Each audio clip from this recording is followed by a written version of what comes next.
There are so many different techniques and so many different healers. Where you are in your, let's say, healing path, that determines whether a healer is right for you at that moment or not. And I would like to invite like everyone just to feel very carefully, like, is this right for me right now? Because if you ask me, the depth of a healer, most of it has to do with how he or she contains himself. Welcome to Don't Step on the Bluebells, the podcast where personal healing and transformation take center stage. I'm your host, Amanda Parker, and I'm a fellow seeker on the journey of personal growth. Join me as I delve into the stories of gifted healers, guides, and everyday people who have experienced remarkable transformations. Listen in as they share their practical wisdom to enrich your everyday life. And don't forget to hit subscribe and never miss a new episode. Welcome to today's episode of Don't Step on the Bluebells. We're diving into the world of women's healing work with expert Susanne Amoraal. With years of experience guiding women to reconnect with their inner wisdom, Susanne offers a fresh perspective on balancing feminine and masculine energies. In this episode, you'll discover how to identify and release stuck energy from past traumas, explore powerful feminine archetypes, and learn practical ways to feel safe within yourself. Susanne's unique approach combines energy work, body work, and visualization techniques to help women reclaim their power and embrace their true selves. Get ready for an inspiring conversation that might just change the way that you think about healing and personal growth. Let's dive in. Susanne, thank you so much for being here with us today. Thank you for having me. I am really excited. I have heard your name from a mutual contact of ours who was also a guest on the podcast not too long ago, Naomi. And she was telling me all about this beautiful, beautiful work that you do with women. She didn't even tell me the details. All she said was, Amanda, you need to speak with her. And that's kind of all I needed. So I'm really excited to learn a bit more about what women's work actually means. Well, what it means for me, because I'm sure there are a lot of different women who do women's work. But what it means for me is to really connect them with their inner wisdom, because I think that we as women, we are the bringers of the new. We are the ones that are now in this time, the ones who remember the old and bring it into the now. So we are very important. And when I say we, I think I mean like especially the feminine energy, because we are very familiar with the masculine energy and most of the time not the really healthy ones. So now we have to, start integrating the healthy masculine energy, but also the healthy feminine energy, because that's lost too, So we have to kind of remember both. And because I am a woman, I can really relate to that. And I think that this is our, kind of task, if you would call it like that, to start taking ownership of our healthy feminine energy. But to do that, we have to, remember what it is, because we kind of forgot. So I have this conversation actually quite often with my husband, because I use this terminology a lot of like masculine and feminine. And I'm always trying to explain, no, it's not just about man or woman, but maybe you can help clarify a bit, like what exactly do you mean when you're talking about masculine or healthy masculine or healthy feminine? Because I think we often just assume that means men and women. Yeah. Well, to start with, we have both. So you and I have feminine energy and masculine energy. And sometimes we have a little bit more of one than the other, but we have both. You can see it like this, like you have like an inner man and an inner woman. So often when we do an exercise during a retreat or something, we really can connect with that energy inside of us. And you can literally see how your woman looks like or your man. You know, when I started, because I've done this a few times, I had a very big man that I saw, you know, like a big Indian man, and he was like taking up all the space. My internal feminine, she was somewhere, you know, like somewhere gliding in the sky. I wouldn't say that that was a very healthy relationship between my feminine and my masculine energy, because like this is a way to see how they represent energy in you. And of course, at the end, it's all the same.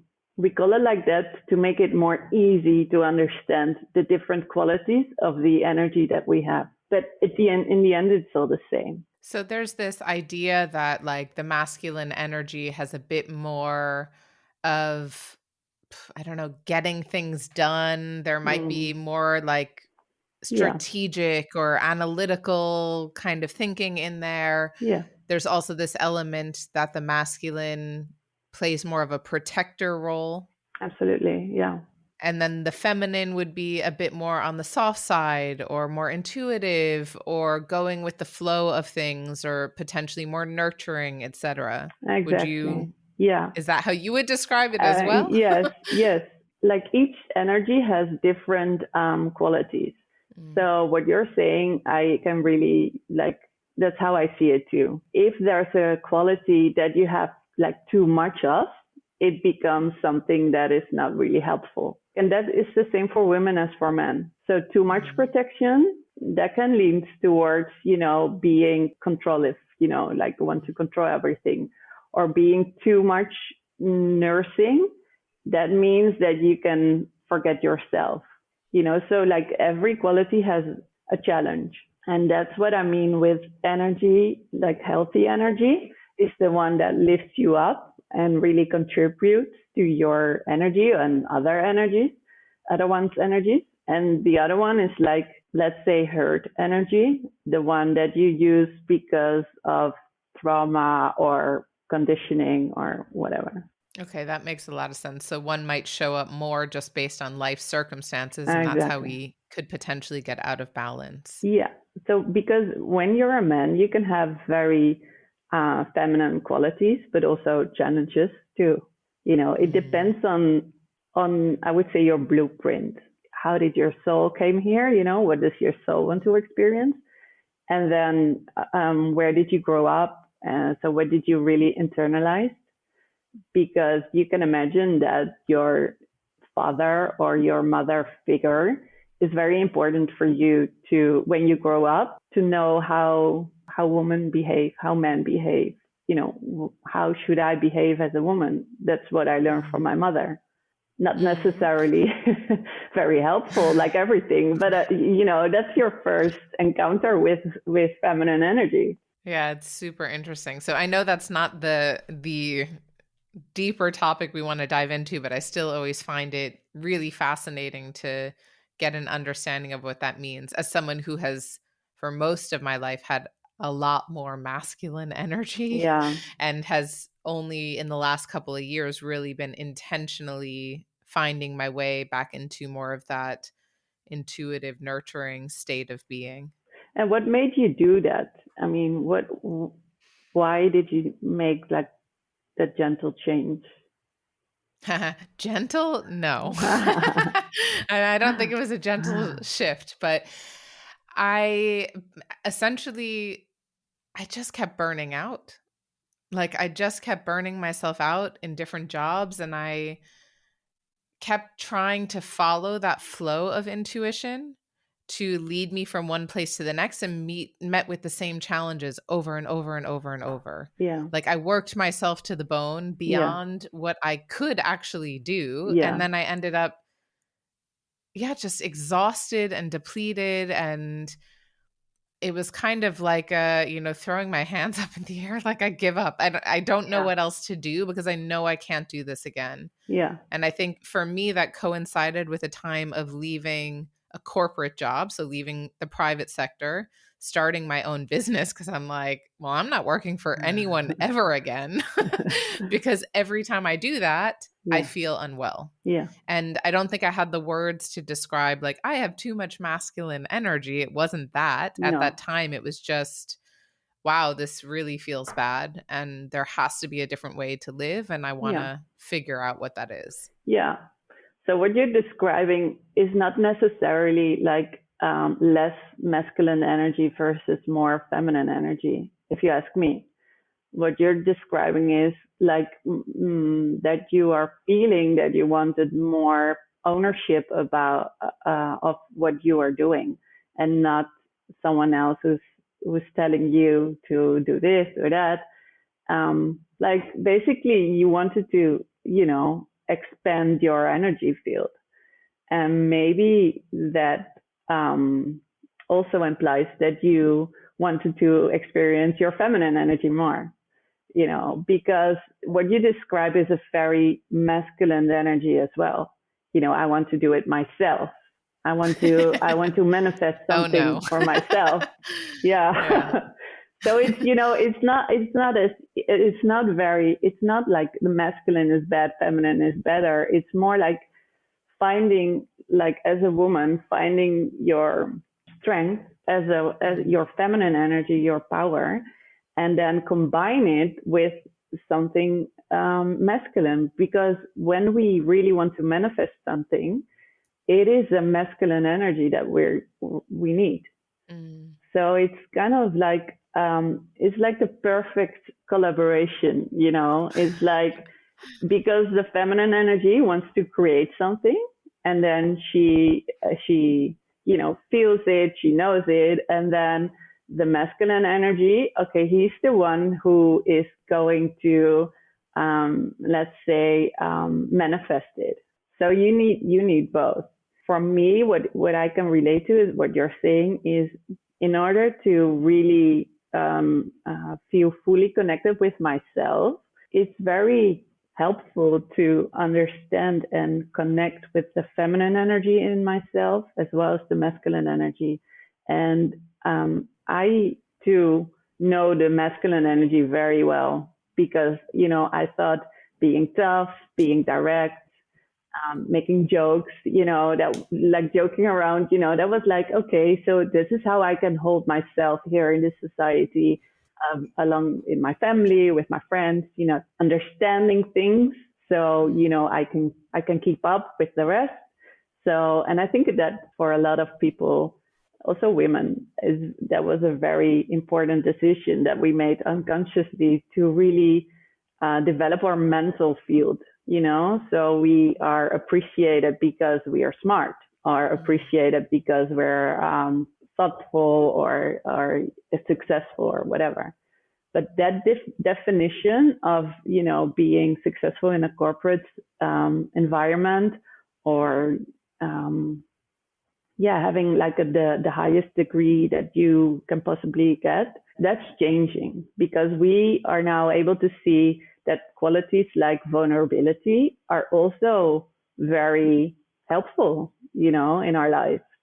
Because burning up is not the only thing that's there. We can flourish if we want, but we need a different approach.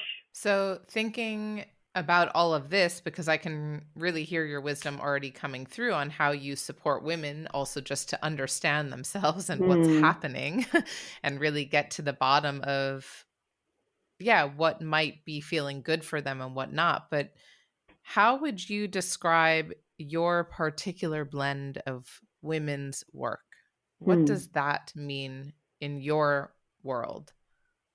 Like, reconnect with your true self. And I know that sounds a little bit like vague, but what I mean by that is really feel safe within yourself. Because I think a big reason why we don't show ourselves completely is because we don't feel safe. And maybe not just this lifetime, but other lifetimes, or through our mother line or whatever, we know how it is to feel unsafe. We know how it is when our boundaries are crossed. When we are like, we know how it feels to be powerless. And reclaiming that power, that's a very scary path because it means that you have to really embody your whole body, your whole energy system. And often women just stay like up here, you know. Maybe if you're lucky, your heart will join too. But most of the time we're like very in our upper chakras, in our upper energy field, like being blissful, being, you know, the perfect partner, the perfect friend, the perfect mother. And then, you know, but what we're actually doing is denying our own needs, you know, and we are adjusting and we are like a chameleon, no? And that's when, that's what keeps us safe in a way, because then we don't need to stand up for ourselves. We don't need to feel what's going on there, like in the lower body, what's going on there, and taking ownership in your energy, also up there, you know, down there, connection with the earth, with your basic chakra, with your feelings in your stomach. The pain that's there in your womb is like it's a whole different league, and that's what we've been avoiding. You know, staying up there is because we don't want to feel what's stored there, and that's usually pain or powerless, feeling powerless or abusive memories, or you know. So it's, yeah, I think that that's the biggest part that I do in my work, to really, you know, like guide them through the, let's say, dark jungle of what's going on there, you know. And for me, it has something to do with reclaiming your own power, but then fully incarnate, you know, like coming into the meat, karna, you know. So look, really, they feel everything and stay grounded, because, you know, when you're, if you're a tree, if you look at a tree, first it really goes deep, deep, deep, deep, deep, and then it is able to grow. But it needs the stability to reach, you know, for the light. And I think that by doing that, you can restore the balance more, and you can also feel safe within yourself, because you know you can hold yourself. Hmm. Interesting point on many levels. Hmm. So, on the one hand, for me, with my own like spiritual growth journey, I was always only reaching up. Like, Yeah. I want to meditate, I want to visualize, I want to Yeah. be up in the clouds. And I love it because it Me speaks to too. the whole Yeah. creative, the visioning, like all this exciting stuff. Yeah. And then I wonder why I like can't sit still in the morning long enough to just like Yeah. be still. So there's a part of me that's just almost avoiding the ground, Yeah. you know? And Exactly. then I have to consciously remind myself, no, no, no, like touch a tree, walk on the grass, go to the park, whatever it is, to continuously remember that like I'm on earth. I get to actually touch it and be a part of that. Yeah. Yeah. So, and do you have any idea, or does it resonate what I'm saying, why you don't want to be like here? Or maybe that's, you know. It's funny because that's another piece. I just had a healing session yesterday with Jody Greenstein, who was actually on an episode very recently. She does a technique called Discover Healing. So it's a type of energy healing. And while I can't explain exactly how it works, aside from what she described to me and my own experience of it, there's a lot of like muscle testing. So it works through muscle testing, different statements. And the one that kept coming up was I can't remember the exact phrasing, but it was around like, it's not safe, or I can never trust that I'm fully safe, or I can never believe that I'm fully safe. And that kept coming up over and over. So as you were talking, I was going, huh. So there's a part that like doesn't feel safe to be fully present and here. And as you said, maybe from past experiences, ancestral stuff from my family, or depending on people's belief system who are listening, you know, this could come from past lives. I personally believe in that. So Yeah. it resonates. Yeah. So, and that's okay. I mean, that's why you're here for. So as long To as learn we, it.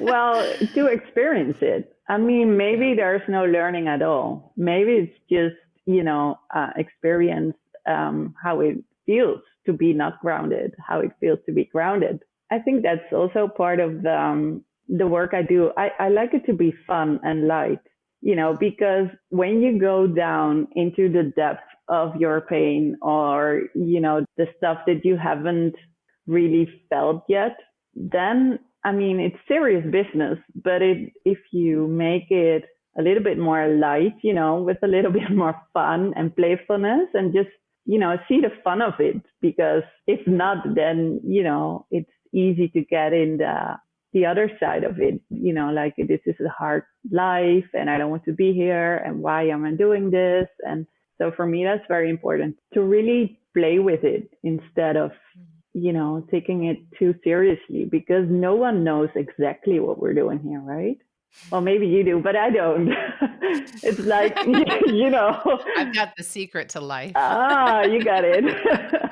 Well, I think It a was lot of, given to me and me alone, of course. exactly. Yeah, well, that's what religions do, and that's what Mhm. gurus do. But I don't believe in that. When you work with me, you get my version of the truth, and I would love to hear your version of the truth. And if Mhm. everyone is sharing their version of the truth, you will get like a more clear picture of what it could be. But then we need each other to understand, So yeah, Mm. but it's all there, and it's all true, and it's all not true. It's Mm. Oh my God, there's so much I want to ask about that. But what I really want to hear before I take us down too many rabbit holes. So I understand that you support women. I know that you do a series of retreats, for example, and you also have private healing sessions.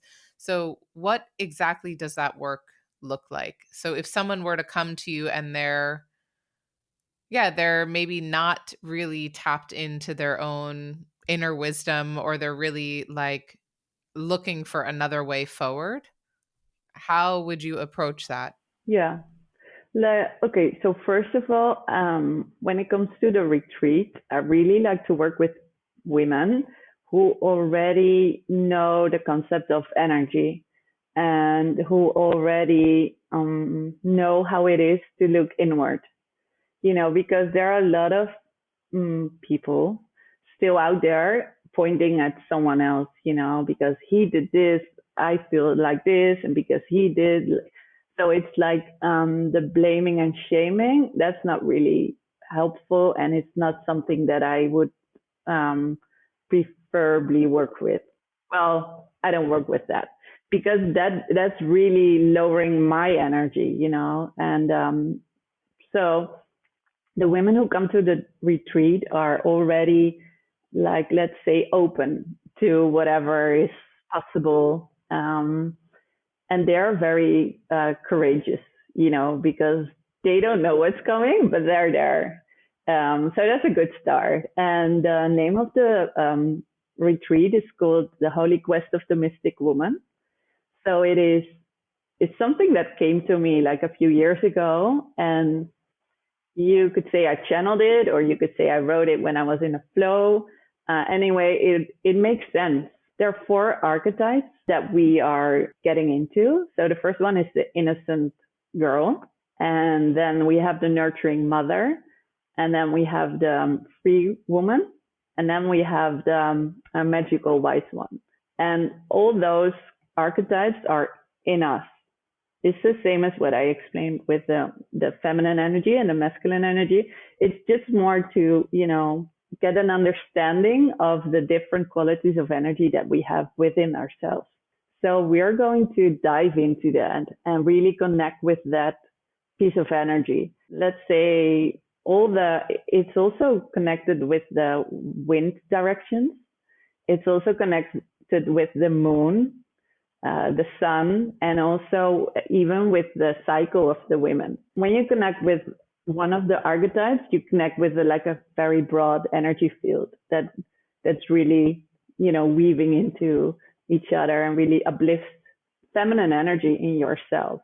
And from that, we also pay attention to how is your connection or how do you perceive the masculine energy or men, and but we also experience how it is to release your anger, how it is to really go deep and visualize your, let's say, a future, or the womb healing is a very important part of it. We go deep in the experiences. And like the online training, that's more where you get the general information and a few meditations to really get to familiar with the archetypes. So it's a very, beautiful combination altogether. It sounds it. I'm like refraining from taking notes on everything you're saying because I know I get to listen to this again. An idea that I've heard before, maybe others as well. There's the maiden, the mother, and the crone. Yeah. Do Yeah. you know that concept? Is that somewhat aligned, or is it's just different stages of a woman's life? I think it's just another approach. Before, I really would like to understand everything and how it fits into one box and then the other one. And then, so it makes sense. And now I'm like, okay, this is just a different approach.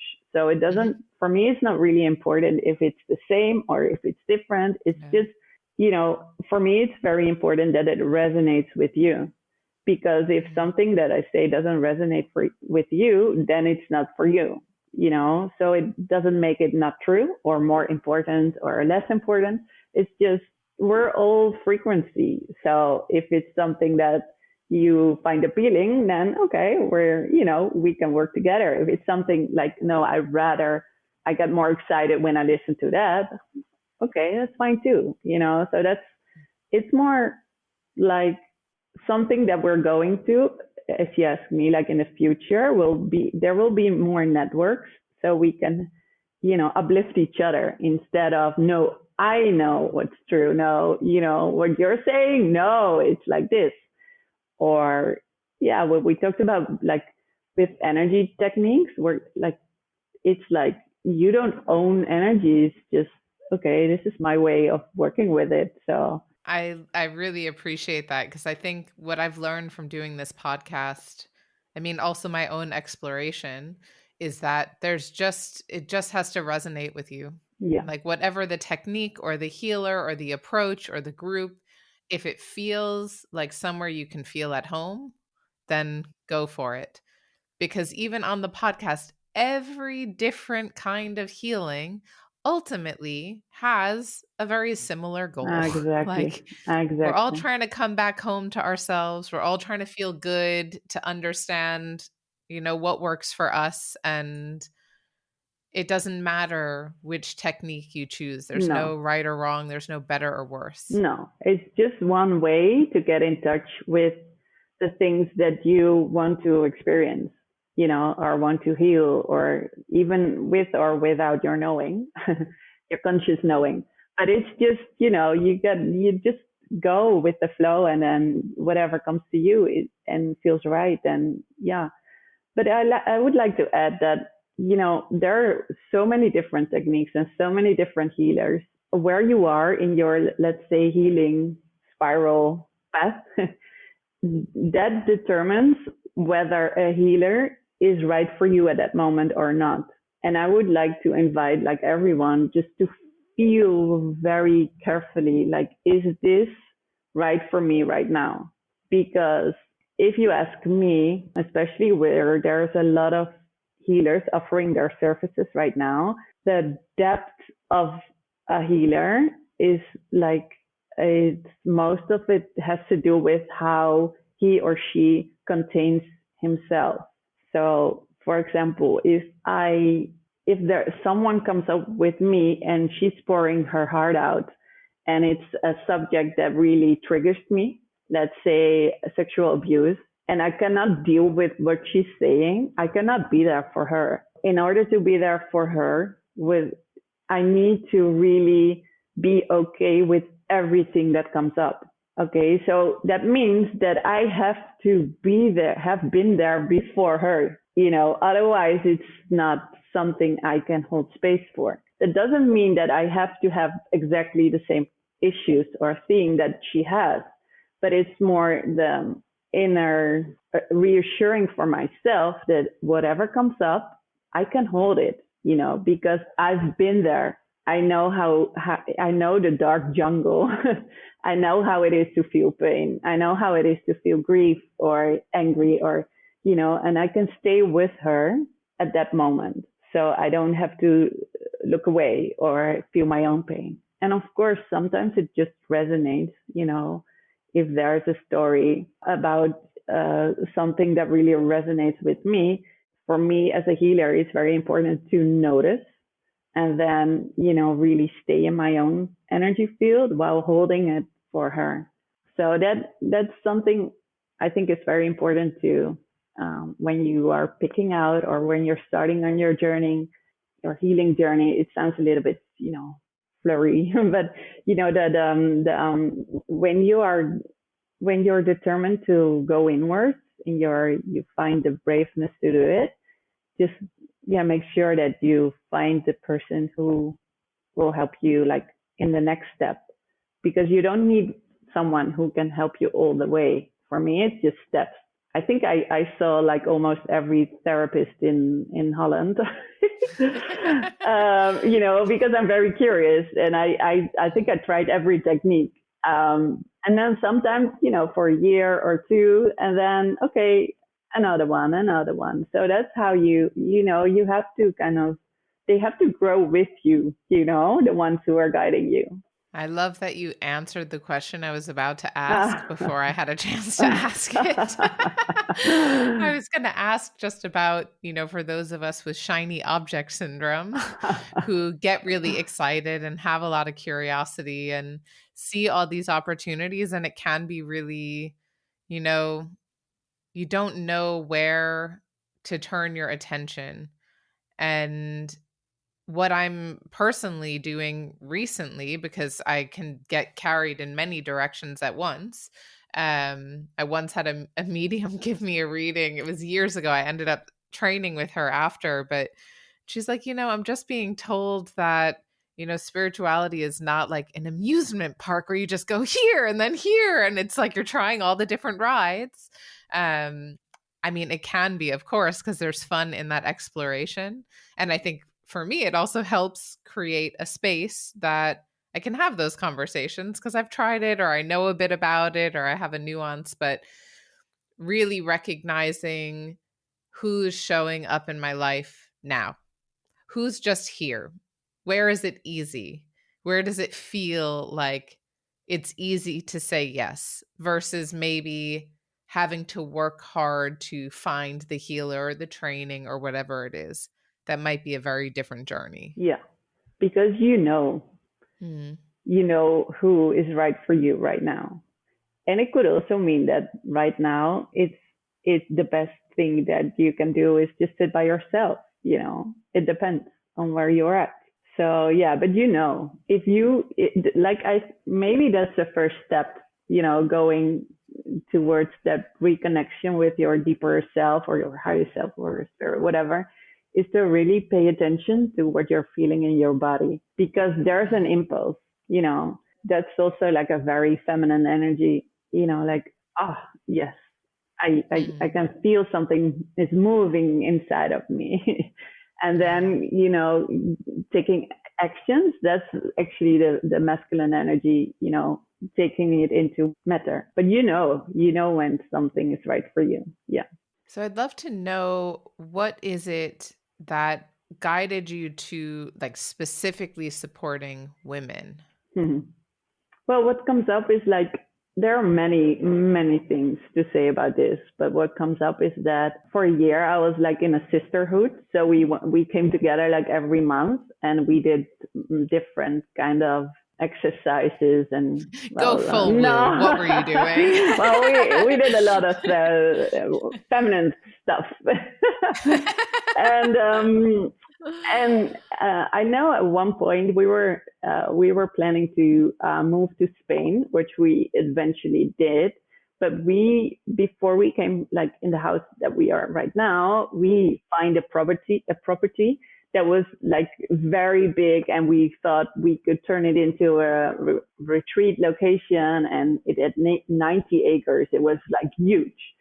And then, somehow I could really feel like, whew, this is too much. This is a lot. This is, I don't know if I can carry this. And then she said, okay, we light workers, and I don't really like the term, but I got what she meant. We think that we have to carry everyone's weight on our shoulders. I hear that sentence like very often. Okay, so I think I have to put this weight on my shoulder, like the misery of the whole world. And then I thought, okay, this is not something light workers do, but this is something especially women do. So that was like an eye opening for me. Like, okay, if it works for me, then I know it works for a lot of my friends, for a lot of my clients. So that's when I thought, okay, I really want to dive into that. Before that, I had experiences in a family constellation where I really reclaimed my own place in the system, really getting into my mother's line. And that was so deliberated, and so I felt so free and so powerful. And yeah, I thought, okay, this is something that I really think is necessary, and I really enjoy the subject. I really love this theme because it's everywhere. I love that everything that you've been sharing with us, this is really aligned. Like you just know, you feel it. It feels like the right thing in the right moment, and you followed that. I'm sure there were many nuances to that journey and how you got there, and maybe it didn't always feel that way in the moment. But in the end, it sounds like this was just calling you, and it was persistent enough. You kept coming across it that you said, okay, like I'm taking on this challenge. Let's see where it Yeah. goes. Well, and it feels easy. So I think that's one of the signs as well, because it's not hard. I mean, I love this, I'm very, very interested, and I don't see myself as like a specialist, but I like doing special things, so it's like, this is easy for me, and there's so much more to discover. So, and I think as well, it's very important for the collective as well, as that we as women really reclaim our power and really, rise up from our victimhood and really maybe not do, but remember our worth. What would you say is like a common misconception about what you do, or what people often misunderstand about the work you do? That's a funny question, because here in Spain, I try to explain in Spanish what I do. And then I say I'm an energy worker, but I say it in Spanish, and they're like, "Oh, so you work with the electric company?" No. But I think that often people don't have a clue what I'm doing, and but that's fine. And I think the biggest misperception is that I know everything, so that, okay, because I work with women, I do the healing, that means that how to, get your life in order, like perfectly fine. And although sometimes it appears like that, it's not. I mean, it's still a bumpy road now and then. Yeah, I guess that's the most, maybe not about my work, but about me. I still have questions, I still have issues, but I can see, like when I started, when I was 25, so it's like 15 years ago, it was like a bump. It was like highs and lows. So I could really feel the depth of my pain. And I could also really feel the high bliss of, being an angel and talking to them and all that kind of stuff. But now like as the years were following and my growth continued, I feel more that inner balance, that inner peace. So for me, it's more easy to get in line with with myself, with like actually with, I think, like with the earth and the earth and the sun and the light and the dark, and it's more welcome, like everything is more welcome. I don't think that really answers your question, but I think the framing that people don't often understand what the work means, because I think that's just common. I Yeah. want to ask you for details, and I'm going to try anyway. Uh, No, but it is that, like, we want to understand, and that's the logical part of our mind that needs yeah. to grasp something or understand, or maybe you're not that comfortable just to trust your intuition yet, or to listen to that voice within. So you still want more data points. Well, Um, but I don't think that that's a bad thing that you want to yeah. understand, because especially with spirituality, it's very helpful to understand what's happening. Mhm. Because if you understand, you can also feel if it resonates, if it's all right for you. Because if you don't understand, then sometimes, of course, you can surrender. But we started off with feeling safe, and a part of feeling safe is also knowing, what if this is okay or not. And logic helps. I think that where we are now is that people don't even know what the words that we are using mean. So it's like, Mhm. maybe it's not a lack of interest, but it's just they're not there yet to add those words, those possibilities into their world. And that's fine. But then it will be something that still is a little bit strange, or scary, or I don't remember what year, but it was early on in my journey of, like, becoming a healer, becoming a coach, that I was working with someone, and we were working through a series of, like, visualization and meditation and also, like, coaching. And I remember it was clear. I mean, she had her whole own practice and spiritual beliefs and everything. And at some point, I remember the conversations, there was a point where what she was saying was so common sense to her and so off-putting to me, because I just wasn't there. And it was really like something to do with believing in, I don't know if it was the universe or something greater, or like God or something. And I was like, I'm never coming back here again. It exactly. was like so off-putting because I wasn't there. It wasn't my language. It No. wasn't where I was in my journey. Yeah. And I'm sure I've done that with coaching clients as well, like not meaning to, where I'm just speaking in my own way. And they're like, well, that was Yeah. strange. I'm like, oh my God.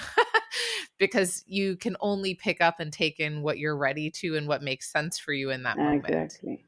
Because Yeah. sometimes I have a session like for me that was like a very clear, profound, deep reading session, and then when I hear back what they got from it, I was like, "Is Uh. this all you got?" Like, okay, but that's Great. yeah. And then just let it go, Yeah, yeah. because it's not up to me to decide where you are, where you're at. And it's kind of Mm, like, but that's one of the reasons why I love to work with people who can at least understand what I'm saying to a certain level, or even more. Like they yeah. add things that I can learn from, but and they're just open to the possibilities. And that's why I think it's so important, like the work Naomi does, for example. Like when people are really in touch with themselves, like every coach or every healer does what is resonating with themselves, and they are very aligned with the work they're doing. Then you have all those puzzle pieces that come together, because Joe is going there, and Sylvie is going there, and then it works out, because we Mm-hmm. don't need the same. We need different things in different times. So that's how Mm-hmm. we can uplift each other. And just for the listeners to know who maybe didn't tune into Naomi's episode or will do it now, Mm, she works with helping get people in touch with their own purpose. So she yeah, does leadership coaching and aura readings and help people to really see. She doesn't call it purpose, though. She calls it talents, I yeah, believe. yeah. Like get in touch with their core talents and what's going to help guide them. So touching on the point of like what people actually get out of the sessions, because I find this really fascinating. I still remember an astrology reading that I had Mm, had in 2011. Yeah. And I remember everything that he told me, and I was not ready to hear it. I was angry when I got off the call. I was really like frustrated. He had told me the relationship I was in wasn't going to work. And I was like, screw you. And I had just gotten like what I thought was like my dream job. And he's like, yeah, not really. And everything he was saying. And I was like, my God, like, what is this? But I just found that notebook like a few weeks ago. And I could read it again and go, oh my God, and see how much influence that it still had and how many of those things were true. So even if someone only got these external pieces, it's still there, Exactly. Same for me. Yeah. Yeah. And we are not like when I do a reading, when I give a reading, I don't know what I'm saying like most of the time, so why I'm saying it now. But before I start, I always ask like my spirit guides or a lot more energies to really only say what's necessary right now, what's helpful for the other person. And then it's not up to me whether it's fully integrated now or later. You mean, because, well, that's another philosophic topic, but time doesn't really like exist as we know it. So it's like, you cannot say if it works or not, or when, or it's just it's happening or not. But the way I see it is, once you put loving attention to energy, it will move anyway. So sometimes you may not notice it in the outer world, but something shifts. So could you say, just because you've referenced this now, what does it mean to have a reading with you? So sometimes there's a topic, like a theme that you really want to dive into. Let's say a relationship or work thing, or even a physical symptom that you have. What we'll do is then we just dive into what you haven't seen yet. We make the invisible visible. So that could mean that I can hear something or I see something. And most of the time it starts with your aura, that I see your aura. And then we just go into a story. And that could be like, it could feel like a movie sometimes. It's like, yeah. And then, but there's so much richness in images, because that is something that speaks to like a different part of your brain. And that's also where the creativity is, and that it's just more open. So besides words, it's very nice to have pictures to have a view of, what it could look like. And the way I see trauma is stuck energy. For example, I'm not going to, but when I look at your aura, it's like I can see Later, a lot of light. I can see a lot of light, or, like transparency. But there are always, as long as you will live, there will always be stuck energy, like clutters, So that's like energy that's frozen from your childhood, from earlier experiences, from something that happened recently. That doesn't really matter, but generational, So you don't know how it gets there, but it is there. And once you put loving energy and attention to that energy that is stuck, it will move eventually. So, and that stuck energy is sometimes an image, sometimes it's words, sometimes it's a feeling. So that depends. The aim is to get the energy that's not connected to the whole a little bit more loose, so it can merge into the rest of your energy system. So, and there you can call it soul retrieval, you can call it trauma healing, you can call it, but this is how I look at trauma. So I do body work as well, and that's the same thing, but then you use the body as a entrance. So they're just different ways to work with energy. So essentially, someone would come in, they'd have a challenge or struggle that they're looking for support with, or maybe they want answers, whatever it is, and they're lucky enough to cross paths with you. Aww. And then you will bring, and you will bring just your different toolbox to the Yeah. table for that session to either Yeah. give them a reading or figure out, or when I say give a reading, it's like channeling information or insight or wisdom that they need to know, or see where stuck energy might be and help them move that. Yeah. Because at the end, they are the ones who are healing themselves. Mm. So I'm just being present, Mm. with everything Okay. I know, I'm present. But I will ask the questions. I will guide you and share what I see. But Mm. at the end, you are the one who needs to feel what it needs to be felt. I cannot do that for you. I can be there for Mm. you, but I cannot feel the hurt, the pain.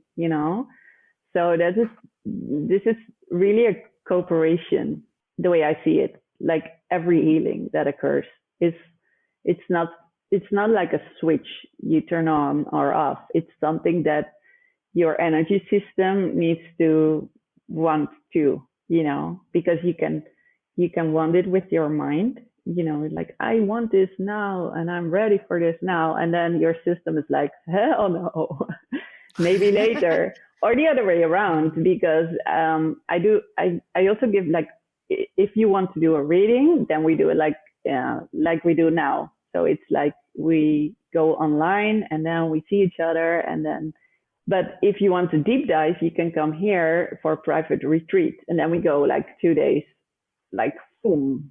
Well, 3 days. Wow. Yeah. Yeah. But then you will walk away as a different person, because then your system needs a little time to Just. reintegrate everything that happens. But it's a good shake up. And there was a woman here, and she had lung problems for a long time. So she was coughing. She had pain in her chest, and that was Mm. like for years. So chronic pain, that's the most interesting pain there is, because that's like that it already had time enough to really stuck together, Mm. and it adds. So this is chronic pain is like a very interesting topic. Anyway, she was lying here in our medicine house, and I don't know, something triggered her, and I put my hand on her chest, and then boom, the energy Mm. started moving. And although I was there to really hold the space, and I could hold like a very broad space for her, she could go deep. So a lot of things happened, and Mm. I cannot really recall actually what happened.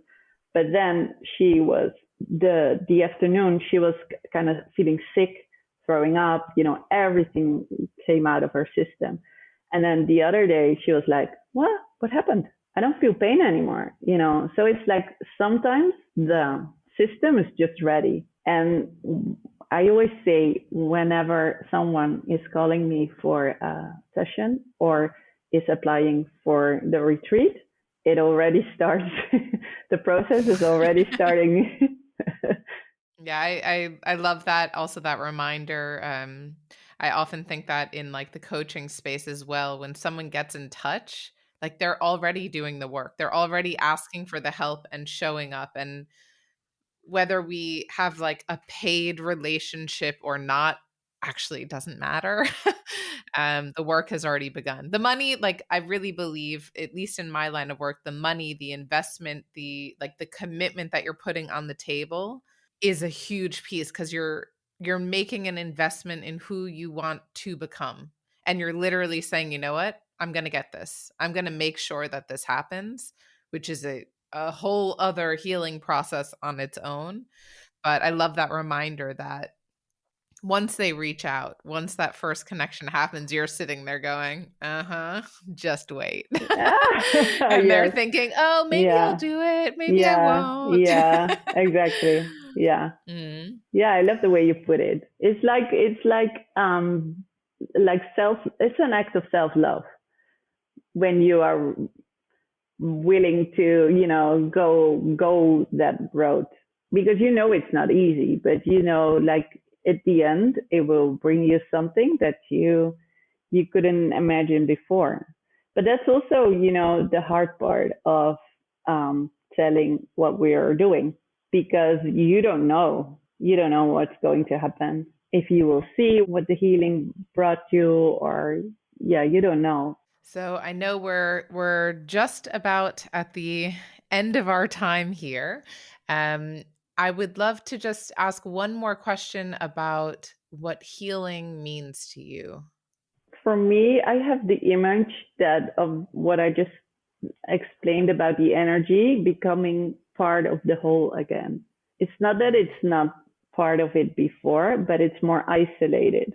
So when the stuck energy is able to flow into the rest of the energy, you will feel more whole, like there will still be parts that you don't want to see or you don't want to feel, but less and less because you've looked at it. And by looking at it, and sometimes you need to look like 1,000 times, and sometimes you just need to look like once. But giving it loving intention, it will just merge into the rest of your system. Sometimes you can do this in this lifetime. Sometimes you come with a very heavy package from other experiences, and sometimes you just have like an in between life, like an easy life, and you don't have to do all this shit. You can just relax. It's okay, not in this lifetime, and then you have another purpose in the or contribution in the collective, because you don't always need to do something. I was thinking if I just stop doing this work and just go into work in my kitchen garden and be happy, and if something triggers me or something's hurting me, then I'll do my healing and then just live. Then I'll be doing enough, and maybe I'm saying this for me, but also for the women who are listening and think that they're not doing enough. They're not as good as a mother as they should be, or they're just dismissing themselves in a relationship, that's not good for them. You don't need to do more. You don't need to do your best. You just be true to yourself and see if you can find the courage to really honor your I,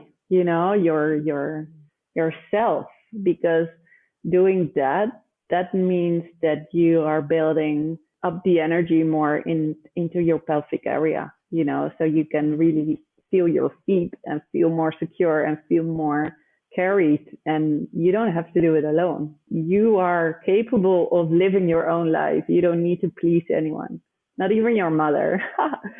I mean it. You can just be you, and the rest has to take it or not, and then that's what it is. So, for anyone who's listening and wants to get in touch or learn more, how can they find you? Well, I have a website, www.Susanne So that's my name. I will send it to you so you can put it down. I will put it on the show notes. Yes, .com. And also they can follow me on my Instagram or LinkedIn. Okay, great. And they can sign up for either a retreat or a private healing or any of the other beautiful offerings that you have from the website, right? Yes, exactly. Are there any last parting words, anything that you wish you had mentioned, but I didn't give you the chance? I have a question, not just for you, but also for the women who are listening. I'm just curious how you, if you like it that you're a woman, how is it for you to be a woman? It's just a fun question to think about. Or maybe you have an answer. I don't know, but. Well, I don't want to skew the audience, so definitely reflect on that and come up with your own answer.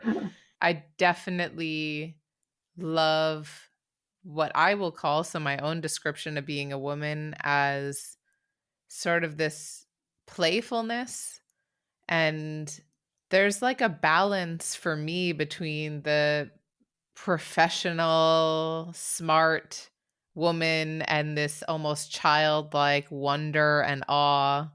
And I love to play dress up. See how I'm even describing it? Like, I love to get dressed up and do my hair and wear flowy dresses. And I just find a lot of playfulness and curiosity, and a lot of freedom in that, in being a woman, that I can just do that with abandon and not have to think twice. I love that.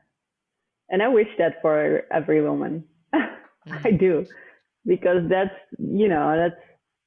nice to feel, to get in contact with that energy. Well, Susanne, thank you so much for sharing the work that you do and helping us understand a bit, especially for those who are new to this kind of work and what it means to do this women's work.